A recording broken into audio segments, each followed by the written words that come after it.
آئیے سنتے ہیں آج کی ویڈیو میں ایک جن زادے کے جال میں پھنس جانے والی دوشیزہ کی بھیانک روداد۔ مسلسل چیخنے کی آواز سن کر گھر کے سارے لوگ دوڑتے ہوئے اس کے کمرے میں آئے تو دیکھا کہ وہ منہ پر ہاتھ رکھے چیخے جا رہی تھی۔ اس کی آنکھیں خوف و دہشت سے پھٹی ہوئی تھیں۔ ایسا لگ رہا تھا جیسے اس نے بہت خوفناک اور ڈراؤنا منظر دیکھ لیا ہو۔ کیا ہوا رانیہ بیٹی؟ اس کی ماں ہانپتے کانپتے اس کے پاس آئی اور اس کو سینے سے لگا لیا۔ وہ مجھے لے جائیں گے، مجھے مار ڈالیں گے اماں، خدا کے لیے اماں مجھے ان سے بچا لو۔ رانیہ ماں کے سینے سے لگی ہچکیاں لے کر رونے لگی۔ کچھ نہیں ہوگا بیٹا، میں تمہارے پاس ہوں، کیا تم نے کوئی ڈراؤنا خواب دیکھ لیا ہے؟ فاطمہ بیگم نے اسے سینے سے لگائے ہوئے کہا۔ نہیں اماں، یہ خواب نہیں، وہ واقعی مجھے اپنی دنیا میں لے جائیں گے اور مجھے مار ڈالیں گے۔ اماں مجھے ان کے ساتھ نہیں جانا، مجھے ان سے خوف آتا ہے۔ رانیہ مسلسل روئی جا رہی تھی۔ اچھا بیٹی تو رو مت، میں تیرے پاس ہی سو جاتی ہوں۔ یہ کہتے ہوئے فاطمہ بیگم اس کے پاس ہی لیٹ گئیں اور اس کے بالوں میں انگلیاں پھیرنے لگیں۔ تھوڑی دیر میں رانیہ گہری نیند کی آغوش میں جا چکی تھی۔ رانیہ اپنے والدین کی بہت لاڈلی تھی، 2 بھائیوں کی اکلوتی بہن تھی، اس لیے سب اس سے بہت پیار کرتے تھے۔ اگر ماں باپ کی آنکھوں کا تارا تھی تو بھائی بھی اس پر جان چھڑکتے تھے، اس کی ہر فرمائش خوشی خوشی پوری کرتے۔ اس وجہ سے وہ تھوڑی ضدی بھی ہو گئی تھی۔ جس گاؤں میں ان کی رہائش تھی، ان کے گھر کے نزدیک ہی ایک بہت پرانا اور خستہ حال مندر تھا۔ لوگ اس مندر کے قریب جانے میں بھی خوف محسوس کرتے تھے۔ اس مندر کے بارے میں مشہور تھا کہ اکثر اوقات اس مندر کے احاطے میں ایک نوجوان لڑکی کی موت واقع ہو جاتی ہے۔ مندر کے احاطے میں ایک بہت قدیم آم کا درخت بھی تھا۔ جوں جوں رانیہ شعور کی سیڑھیاں چڑھتی گئی، اسے بھی نہایت سختی سے اس مندر سے دور رہنے کا کہا گیا تھا، لیکن رانیہ کو ان باتوں پر قطعی یقین نہیں تھا۔ ایک دن اپنی سہیلیوں کے ساتھ گھومتے پھرتے وہ اس مندر کے سامنے آ نکلی۔ گرمیوں کا موسم ہونے کی وجہ سے آم کا پیڑ آموں سے لدا پڑا تھا۔ پیلے پیلے رنگ کے لٹکے ہوئے آموں کو دیکھ کر اس کے منہ میں پانی بھر آیا۔ میں ابھی بہت سے آم توڑ کر لاتی ہوں، پھر مل کر کھائیں گے۔ رانیہ نے یہ کہتے ہوئے مندر کے دروازے کی طرف قدم بڑھا دیے۔ اس کی سہیلیوں نے اسے بہت منع کیا، لیکن وہ سنی انسنی کرتی ہوئی مندر میں داخل ہو گئی۔ آم کے پیڑ کے نزدیک جا کر اس نے بہت سارے آم توڑ لیے اور اپنے آنچل میں بھر کر جو ہی وہ واپسی کے لیے مڑی تو اس نے پیڑ میں سے آواز سنی، جیسے کوئی کسی دوسرے سے مخاطب ہو کر کہہ رہا ہو، ہاں ساگوان، یہ وہی لڑکی ہے، اب تم آسانی سے اپنی منزل کو پالو گے۔ اس آواز نے کسی اور سے مخاطب ہو کر کہا۔ یہ آوازیں اسی درخت سے آ رہی تھیں جہاں سے اس نے بہت سارے آم توڑے تھے۔ ان آوازوں کو سن کر وہ تھوڑی خوفزدہ ہو گئی اور جلدی سے واپسی کے لیے مڑ گئی۔ اب تو یہ ہر روز ہونے لگا۔ ہر رات سوتے میں وہ چیخنے لگتی۔ اس کی ماں اس کی حالت سے بہت پریشان تھی۔ اس رات تو حد ہو گئی۔ انہیں ابھی سوئے کچھ ہی دیر ہوئی تھی کہ رانیہ کی لرزہ خیز چیخ اور اس کے بعد کمرے سے آتی عجیب و غریب آواز کو سن کر وہ سب رانیہ کے کمرے کی طرف دوڑے۔ جو ہی انہوں نے دروازہ کھولا تو ان کے ہوش اڑ گئے۔ کوئی تھا جو بہت تیزی سے دروازہ کھولتے ہی ان کی نظروں کے سامنے سے غائب ہو گیا تھا۔ دروازہ کھلنے کی آواز پر رانیہ اپنے پلنگ سے تیر کی مانند اٹھی اور ماں کے گلے سے جھول گئی۔ رانیہ بیٹی، کیا ہوا تمہیں؟ کچھ تو بتاؤ، اور یہ کیسی آواز تھی؟ یہاں کوئی تھا کمرے میں کیا؟ اس سے پہلے رانیہ کچھ بتاتی وہ ماں کے گلے لگے ہوئی بے ہوش ہو گئی۔ گاؤں میں کچھ روز پہلے ہی ایک بزرگ آئے تھے۔ وہ بزرگ بہت پہنچے ہوئے تھے، لوگ انہیں شاجی کہتے تھے۔ فاطمہ بیگم نے لوگوں سے ان کی کافی تعریف سنی تو ان کے پاس جانے کا فیصلہ کر لیا۔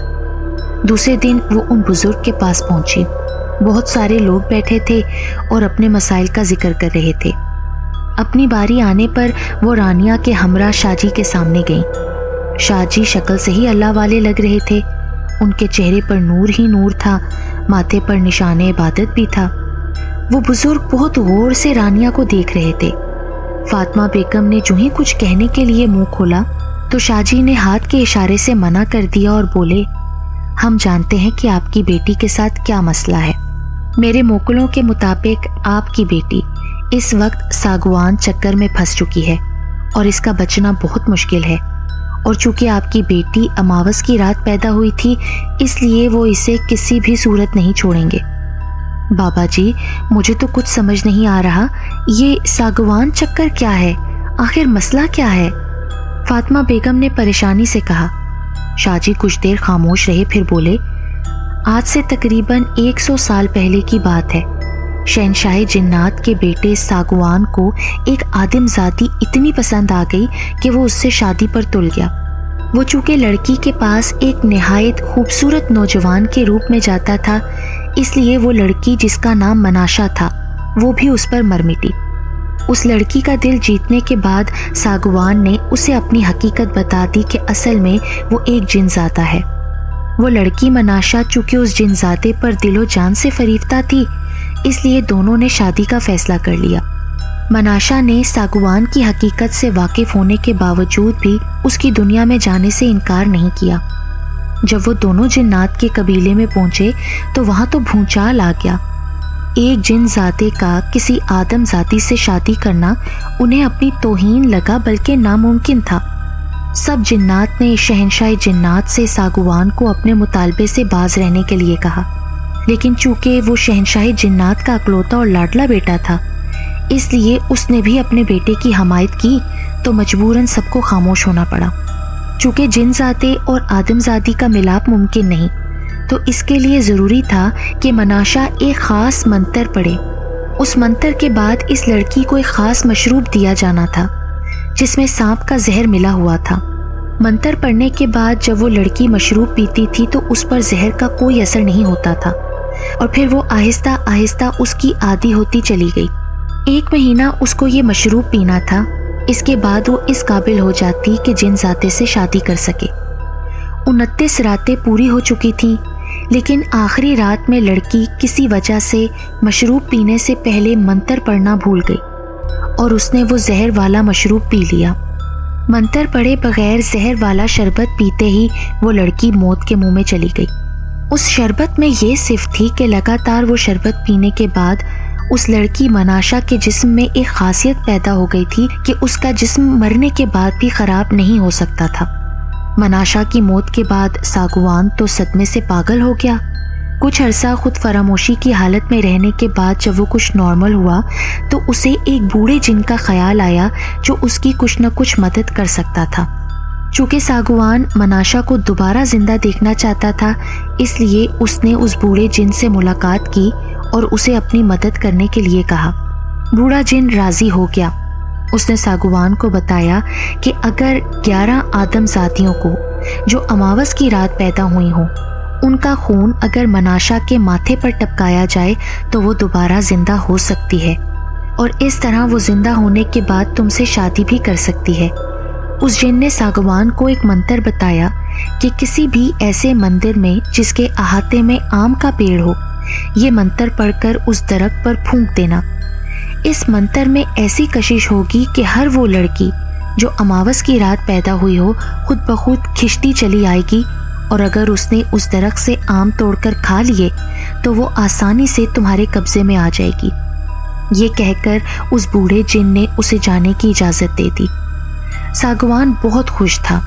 اس نے انسانی دنیا میں جا کر اس طرح مندر کی تلاش کرنا شروع کر دی، اور آخر کار وہ مندر اسے نظر آ ہی گیا جو اسی گاؤں میں تھا جہاں پر رانیہ رہتی تھی۔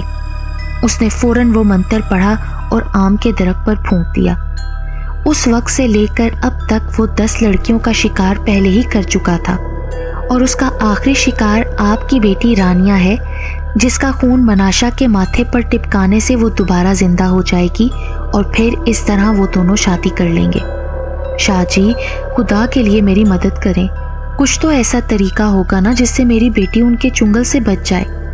فاطمہ بیگم نے روتے ہوئے شاہ جی سے کہا۔ شاہ جی نے کچھ دیر آنکھیں بند کیں اور مراقبے میں گئے، پھر آنکھیں کھولی تو کہنے لگے، میرے موکلوں کے مطابق صرف ایک طریقہ ہے جس سے آپ کی بیٹی کی جان بچ سکتی ہے۔ وہ کون سا طریقہ ہے؟ مجھے بتائیں، میں ہر حالت میں اس پر عمل کروں گی۔ فاطمہ بیگم نے گڑ گڑاتے ہوئے کہا۔ شاہ جی نے اسے ایک تعویذ دیتے ہوئے کہا، آپ ایسا کرنا، یہ تعویذ لڑکی کے کمرے میں کسی ایسی جگہ رکھنا جہاں لڑکی کی نظر نہ پڑے اور وہ اس تعویذ کو کبھی چھو نہ پائے۔ اگر ان 7 دنوں کے اندر اس نے تعویذ کو چھو لیا تو پھر تو اس کو دنیا کی کوئی طاقت اس جن زادے سے نہیں بچا سکے گی۔ یہ 7 دن آپ کی بیٹی رانیہ کی زندگی کے لیے بہت اہم ہے، ورنہ پھر وہی ہوگا جو وہ جن زادہ چاہے گا۔ شاہ جی نے تفصیل سے آگاہ کرتے ہوئے فاطمہ بیگم سے کہا۔ فاطمہ بیگم نے وہ تعویذ فوراً لیا اور گھر آ کر رانیہ کے کمرے میں پڑے میز کے نیچے رکھ دیا، کیونکہ وہاں رانیہ کی نظر نہیں پڑ سکتی تھی۔